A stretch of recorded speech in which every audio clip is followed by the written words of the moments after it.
नमस्कार, होमबिल टीवी भारत में आपके स्वागत है। लखीमपुर खीरी पश्चिम बंगाल से बड़ी खबर सामने आ रही है, जहां एक सरकारी कार्यक्रम के दौरान विस्थापित परिवारों को भूमि अधिकार पत्र वितरित किए गए। इस अवसर पर उत्तर प्रदेश के मुख्यमंत्री योगी आदित्यनाथ ने कार्यक्रम को संबोधित करते हुए कहा कि वे बांग्लादेश से विस्थापित 331 हिंदू परिवारों को अब उनके लंबे इंतजार के बाद भूमि का मालिकाना अधिकार मिल गया है। और मुख्यमंत्री ने कहा है कि जिस जमीन पर ये परिवार दशकों पहले आकर बसे थे, उस पर उन्हें कानूनी अधिकार नहीं मिल पाया था, लेकिन अब उन्हें भूमि अधिकार पत्र प्रदान किए गए हैं। योगी आदित्यनाथ ने कहा है कि वर्षों पुराने अधूरे वादों को पूरा करने की दिशा में यहां कदम उठाया गया है और नरेंद्र मोदी के नेतृत्व में सरकार को ऐसे विस्थापित परिवारों के पुनर्वास और सम्मान के लिए लगातार काम कर रही है। इस कार्यक्रम के दौरान कई अन्य लोक कल्याणकारी परियोजनाओं का लोकार्पण और शिलान्यास भी किया गया।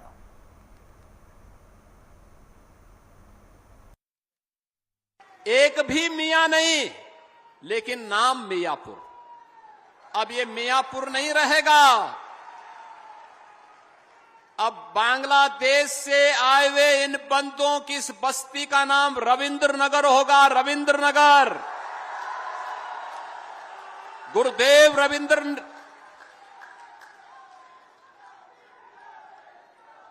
बहनों और भाइयों, भारत को राष्ट्रगान देने वाले गुरुदेव रविंद्रनाथ ठाकुर के नाम पर अब आपकी पहचान होगी रविंद्र नगर के रूप में। बंगाल की भूमि तो भारत की आध्यात्मिक और विरासत की भूमि है। भारत को राष्ट्रगान गुरुदेव रविंद्रनाथ ठाकुर ने दिया और भारत का राष्ट्रगीत भी बंकिम चंद्र चट्टोपाध्याय जी ने दिया। यह वर्ष राष्ट्रगीत वंदे मातरम के 150 वर्ष पूर्ण होने का वर्ष है और इस वर्ष में आपको अपने जिस जमीन पर आप आज से दशकों पहले आकर के बस रहे थे, लेकिन मालिकाना अधिकार नहीं मिला था, आज ये मालिकाना अधिकार उस भूमि का आपको प्राप्त हुआ है।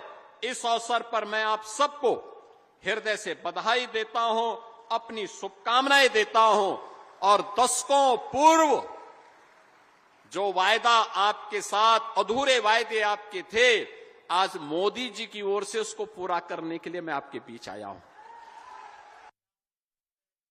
उत्तर प्रदेश के बलिया से बड़ी राजनीतिक खबर सामने आ रही है, जहां उत्तर प्रदेश सरकार में मंत्री ओम सुबासपा के राष्ट्रीय अध्यक्ष ओम प्रकाश राजभर ने कई बड़े बयान दिए हैं। राजभर ने कहा है कि नीतीश कुमार के दिल्ली जाने से बिहार की राजनीति पर कोई खास असर नहीं पड़ेगा और जो भी नेतृत्व आएगा वह उनसे बेहतर काम करेगा। उन्होंने 2027 के चुनाव को लेकर बड़ा दावा करते हुए कहा है कि माऊ विधानसभा सीट से मौजूदा विधायक अब्बास अंसारी को सुबासपा टिकट नहीं देगी। उनका कहना है कि अब्बास अंसारी सुबासपा के नहीं बल्कि समाजवादी पार्टी के नेता है और उन्हें केवल सिंबल दिया गया था। समाजवादी पार्टी पर हमला बोलते हुए राजभर ने कहा है कि 2027 के चुनाव को पार्टी के सपनों को 5 लोग कांधा देकर शमशान घाट तक पहुंचा देंगे। उन्होंने अपने चुनाव लड़ने को लेकर भी स्पष्ट किया है कि वहां जहुराबाद सीट से ही चुनाव लड़ेंगे और आजमगढ़ की 10 सीटों पर एनडीए की जीत के लिए काम कर रहे हैं। वहीं पश्चिम बंगाल के मुख्यमंत्री ममता बनर्जी पर भी निशाना साधते हुए उन्होंने कहा है कि उनकी सरकार देश की सुरक्षा के लिए खतरा है। इसके साथ ही राजभर ने एक और बड़ा बयान देते हुए कहा कि भविष्य में उत्तर प्रदेश की विभाजन हो सकता है और इस मुद्दे पर उनकी बात नरेंद्र मोदी और अमित शाह से भी हुई है। बनर्जी ने जिस तरह से सीबीआई पे, ईडी पे जिस तरह से जो कार्रवाई की, क्या उसका असर इस चुनाव में देखने को मिलेगा? देखिए, जनता बदलाव चाहती है और विकास चाहती है। ठीक है, विकास नहीं है तो विनाश तय है।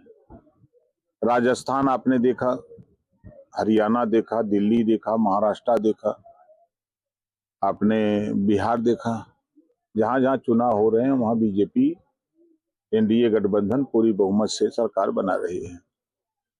तो बिहार में भी सरकार बन रही है, बिहार में भी बनी है, बंगाल भी बनेगी।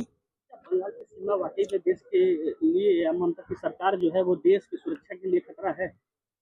देखिए, निश्चित है कि बॉर्डर पर जो प्रदेश हैं तो दूसरे देशों के लोग यहाँ जब वहाँ से पलायन करके आते हैं तो यहाँ ममता दीदी का है कि अब यहाँ जो लोग भारत के मूल निवासी हैं अब वो कह रहे हैं हम तो मिलते नहीं हो, वो अवतन था वो दुपड़ी लेतन, तो कहाँ से देंगे? निश्चित है, खतरा तो है, सुरक्षा पे खतरा है, देश की सुरक्षा पे निश्चित है, पश्चिम बंगाल की सरकार निश्चित है। सरकार अगर है, देखते नहीं है कि बहुत मारकाट होता है वहाँ।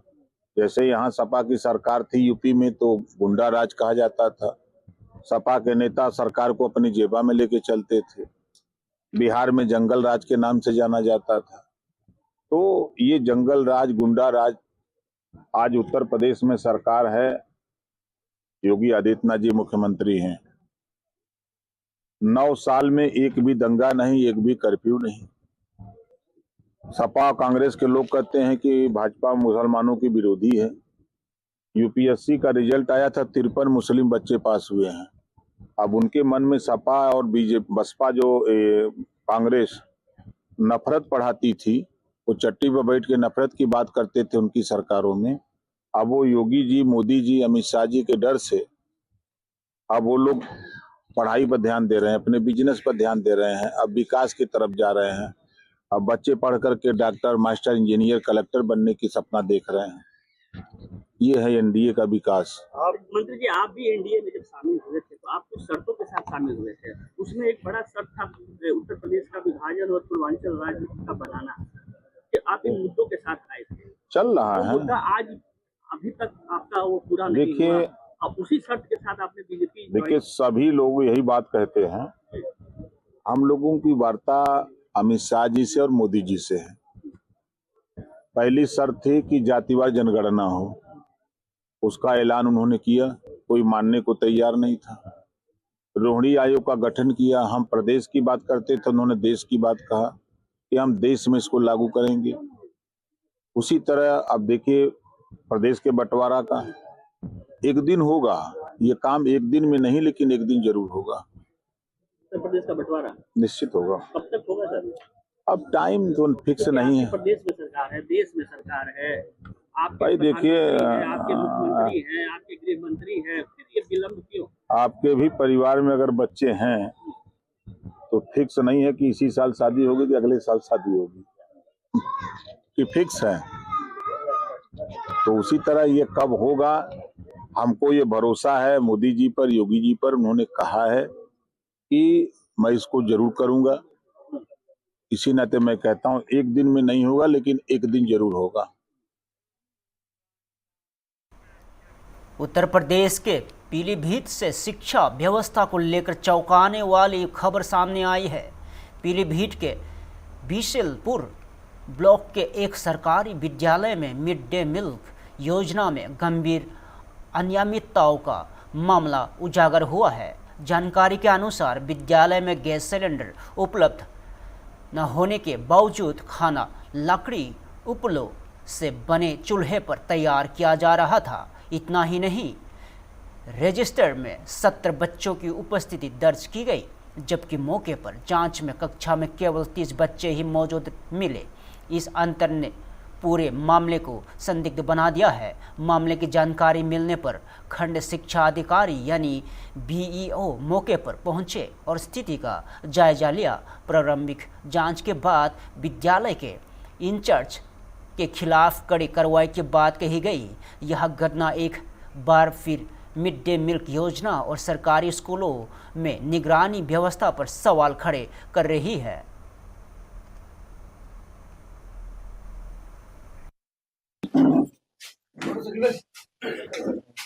सर, ग्राम रसूला के प्राथमिक विद्यालय में एक वीडियो वायरल हुआ है इसमें स्टाफ जो है चूल्हे पर खाना बनाया जा रहा है, सिलेंडर रखा हुआ है और प्रेजेंटेशन जो प्रेजेंट लगी है वो 70 समथिंग है और जहाँ पर हाजिरी जो बच्चे प्रेजेंट हैं वो 30 है। तो क्या है पूरा मामला? आज ग्राम रसूला के प्राथमिक विद्यालय का निरीक्षण किया गया। निरीक्षण के समय विद्यालय में 30 बच्चे उपस्थित पाए गए। कल 9 तारीख थी, कल रजिस्टर पे कोई अंकना नहीं की गई थी और विगत दिनों में 60, 61, 64 इस तरीके की उपस्थिति पाई गई, जिससे प्रतीत होता है कि उपस्थिति जो है टीचर के द्वारा बढ़ा के दी जा रही है। दूसरी बात है चूल्हे पे गैस खाना बनने की, तो जिस समय मैं गया था वहाँ एक मिट्टी चूल्हा था जिसमें उपले वगैरह थे और जो खाना बना हुआ था आज तहरी वो ऐसा प्रतीत हो रहा था कि चूल्हे पे ही बना हुआ है, क्योंकि उसमें नीचे मिट्टी और राख लगी हुई थी। तो सर किस तरह की कार्रवाई की जा रही है? उपरोक्त के विषय में बीएसएम महोदया का मेरे पास फोन भी आया था। ये खबर जब चली थी तो मैंने स्पष्ट उसमें कह दिया है कि जो आज की जांच आख्या है वो आपको अग्रिम कार्रवाई हेतु प्रेषित की जा रही है। शिक्षा स्तर की बात यदि की जाए तो बच्चों को अपने जनपद के डीएम का नाम नहीं पता है और यूपी के मुख्यमंत्री नाम नहीं पता है, नाम नहीं पता और शिक्षा मंत्री का नाम नहीं पता है। शैक्षिक गुणवत्ता की अगर बात की जाए तो शैक्षिक गुणवत्ता कमजोर है, उसको फिर जांच करा के उस पर भी कार्रवाई की जाएगी। राजधानी लखनऊ से बड़ी खबर सामने आ रही है, जहां उत्तर प्रदेश सरकार में कैबिनेट मंत्री बेबी रानी मौर्य ने प्रेस कॉन्फ्रेंस कर नारी शक्ति वंदन अधिनियम को लेकर बड़ा बयान दिया है। बेबी रानी मौर्य ने कहा है कि नारी शक्ति वंदन अधिनियम महिलाओं के लिए एक ऐतिहासिक और क्रांतिकारी कदम है। उन्होंने कहा है कि यह केवल एक कानून नहीं बल्कि देश की महिलाओं, बहनों और बेटियों के लिए एक मजबूत संबल है।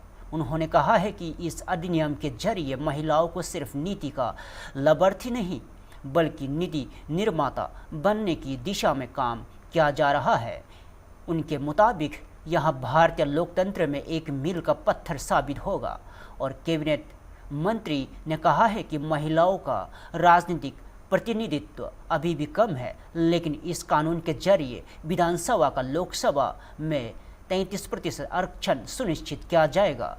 उन्होंने यह भी बताया कि महिलाओं के नेतृत्व से देश की अर्थव्यवस्था को मजबूती मिलती है और शिक्षा, स्वास्थ्य व पोषण जैसे क्षेत्र में सकारात्मक प्रभाव पड़ता है। उन्होंने दावा किया है कि इससे देश की अर्थव्यवस्था में $1 ट्रिलियन स्तर तक वृद्धि संभव है। बेबी रानी मौर्य ने केंद्र सरकार की योजनाओं का जिक्र करते हुए कहा है कि नरेंद्र मोदी के नेतृत्व में उज्ज्वला योजना के तहत करोड़ों महिलाओं को गैस कनेक्शन मिले हैं और कार्यस्थलों पर उनकी सुरक्षा की बड़ी है। उन्होंने कहा है कि विकसित भारत 2047 तक सपना महिलाओं की भागीदारी के बिना अधूरा है और नारी शक्ति की नए भारत की सबसे बड़ी ताकत है। सबसे पहले तो मैं सबको नमस्कार करती हूँ। आज हम नारी शक्ति वंदन अधिनियम के विषय में बात करेंगे। भारत के लोकतांत्रिक इतिहास में नारी शक्ति वंदन अधिनियम 2023 एक युगांतरकारी कदम के रूप में सामने आया है। लोकसभा और राज्यसभाओं में महिलाओं के लिए 1/3 आरक्षण का यह प्रावधान केवल प्रतिनिधित्व बढ़ाने तक सीमित नहीं है, बल्कि नीति निर्माण को अधिक समावेशी, संवेदनशील और प्रभावी बनाने की दिशा में एक ठोस पहल है। कहना चाहूँगी कि माननीय प्रधानमंत्री जी ने एवं एनडीए सरकार द्वारा लाया गया नारी शक्ति वंदन अधिनियम 2023 भारत के लोकतांत्रिक यात्रा में एक ऐतिहासिक मील का पत्थर है। संसद और विधानसभा में महिलाओं के लिए 33% आरक्षण सुनिश्चित करने वाला यह संवैधानिक संशोधन केवल एक कानून नहीं बल्कि देश की करोड़ों माता, बहनों और बेटियों के सम्मान का राष्ट्रीय संकल्प है। महिलाओं की बढ़ती भागीदारी से नीति निर्माण की दिशा संवेदनशील और समावेशी बनेगी। नारी शक्ति सिर्फ एक नारा नहीं है, बल्कि नए भारत की सबसे बड़ी ताकत है। नारी शक्ति बंधन अधिनियम 2023 देश के लोकतांत्रिक इतिहास का ऐतिहासिक निर्णय है। यह कानून महिलाओं को भागीदारी से निर्णयकर्ता बनाने की दिशा में एक बड़ा कदम है।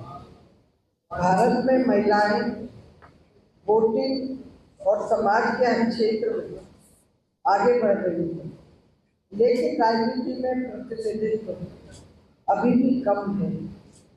भागीदारी बढ़ी है, लेकिन प्रतिनिधित्व अभी भी संतुलित नहीं है।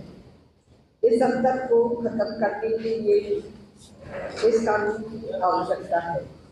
महिलाओं के नेतृत्व का प्रभाव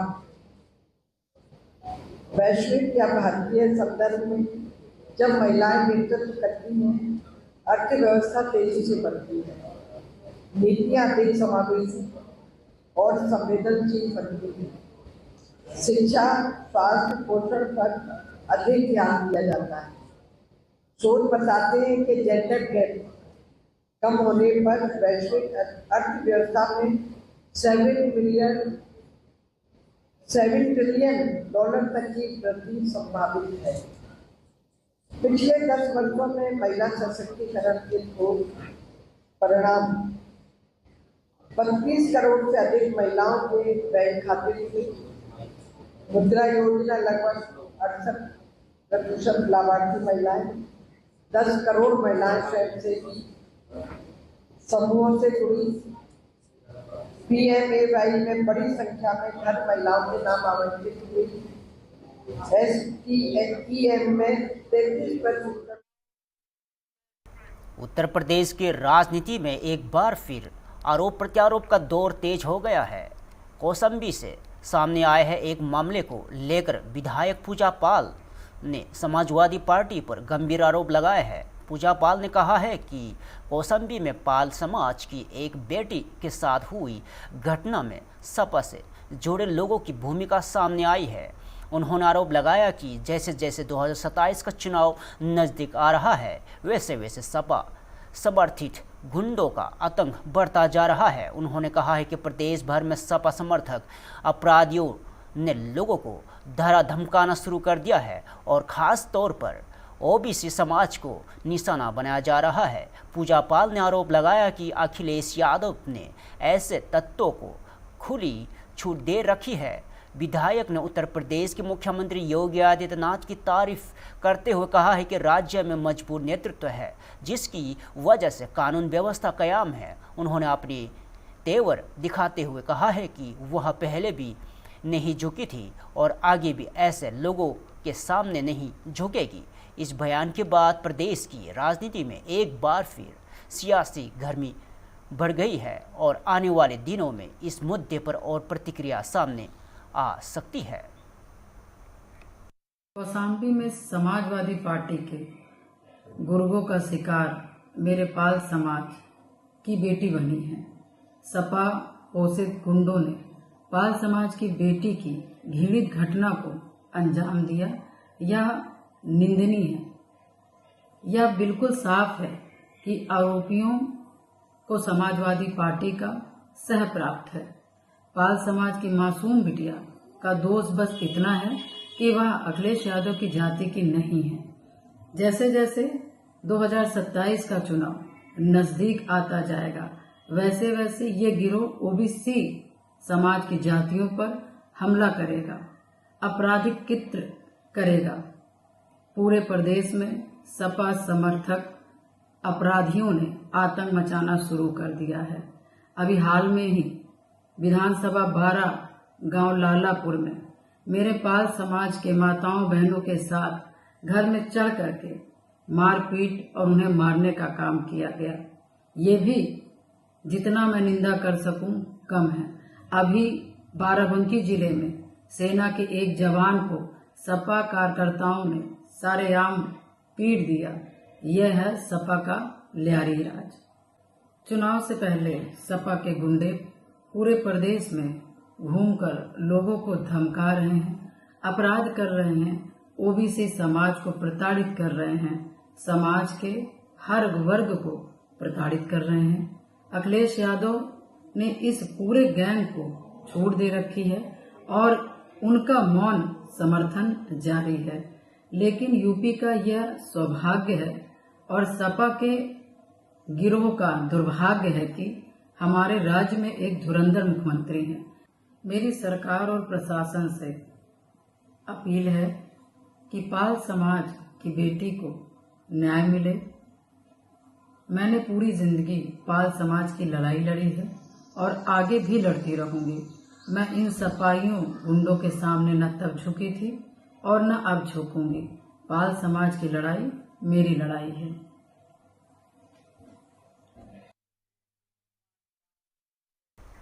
पटना से बड़ी राजनीतिक खबर सामने आ रही है, जहां बयानबाजी का दौर तेज हो गया है। बिहार सरकार में मंत्री अशोक चौधरी ने तेजस्वी यादव को बयान पर तीखा पलटवार किया है। अशोक चौधरी ने कहा है कि एक व्यक्ति मुख्यमंत्री का पद छोड़कर राज्यसभा जा रहा है, लेकिन तेजस्वी यादव के परिवार में ऐसा कोई उदाहरण नहीं है। उन्होंने लालू प्रसाद यादव और राबड़ी देवी का जिक्र करते हुए कहा है कि जब लालू यादव जेल गए तो राबड़ी देवी को मुख्यमंत्री बना दिया गया था। इसके साथ ही उन्होंने तेजस्वी यादव के पुराने बयानों पर भी निशाना साधा और कहा है कि चुनाव से पहले उन्होंने नीतीश कुमार को मानसिक रूप से अस्वस्थ बताया था, लेकिन जनता ने चुनाव में जवाब दे दिया। अशोक चौधरी ने दावा किया कि राष्ट्रीय जनता दल 25 सीटों पर सिमट गई और आने वाले समय में पार्टी का और भी नुकसान होगा। इस बयान के बाद बिहार की राजनीति में सियासी गर्मी बढ़ गई है और आने वाले दिनों में इस पर और तीखी प्रतिक्रिया देखने को मिल सकती है। शपथ ले ली और काफी खुश भी दिख रहे थे जब वो बाहर आए थे पार्लियामेंट। आप भी तो उनका निर्णय है, साहब का निर्णय है ना। राज्यसभा जाना हो तो एक प्रोसेस है ना, उस प्रोसेस को उन्होंने कंप्लीट किया। राज्यसभा का चुनाव हुआ, इलेक्शन हुआ, गए, कंप्लीट किए उस प्रोसेस। लेकिन तेजस्वी यादव कह रहे हैं कोई प्रधानमंत्री का शपथ नहीं दे लिए, कोई प्रधानमंत्री का शपथ नहीं दे लिए, वो राज्यसभा का ही शपथ नहीं। घटिया लोगों की घटिया सोच, घटिया लोगों की घटिया सोच। जो व्यक्ति मुख्यमंत्री का पद छोड़कर राज्यसभा जा रहा है, इनके परिवार में तो ऐसा कोई उदाहरण है नहीं। इनके परिवार में उदाहरण है कि बाबूजी गए थे जेल तो माताजी को बना दिए थे। नीतीश जी ने तो 14 में खुद मुख्यमंत्री पद छोड़कर जीतनराम मांझी जी को बनाया था। जीतनराम मांझी इलेक्टेड मुख्यमंत्री नहीं थे ना, माननीय नीतीश कुमार द्वारा मनोनीत मुख्यमंत्री थे। फिर उन्होंने निर्णय किया कि हम चौथे उसमें हाउस में भी जाना चाहते हैं। बिहार विधानसभा में रहे हैं, विधान परिषद में रहे हैं, लोकसभा में रहे हैं, हम राज्यसभा भी जाना चाहते हैं, तो गए हैं। तो उस पर ये कौन कह रहा है कि वो प्रधानमंत्री का ओथ लेके आ रहे हैं? प्रदेश की जनता तो दुखी है कि वो राज्यसभा चले गए, कोई प्रसन्न थोड़ी है। इन फिर तेजस्वी जी को ये बोलने का क्या? फिलहाल के लिए इतना ही। ताज़ा खबर देखते रहिए हम टीवी भारत।